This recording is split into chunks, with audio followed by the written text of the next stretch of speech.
stages of botfly larva infection or wobbles are rarely evident from external inspection of the skin. Most cases of wobbles do not become noticeable until the larva enlarges and becomes a noticeable swelling that is seen or felt beneath the skin. A small breathing hole is often visible in the skin over the botfly. The botfly enlarges until it is large enough to leave the hole.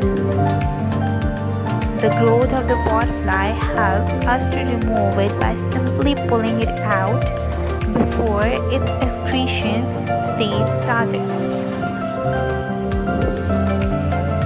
Afterwards, the wound must be cleaned carefully with an antiseptic in order to reduce the chance of infection in the future.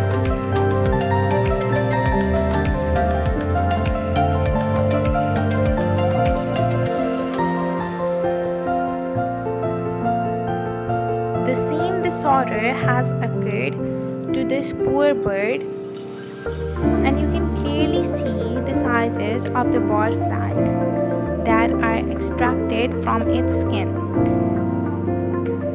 We cannot even imagine how much pain this tiny bird is going through, as the botfly not only grows but also feeds from the body of the creature.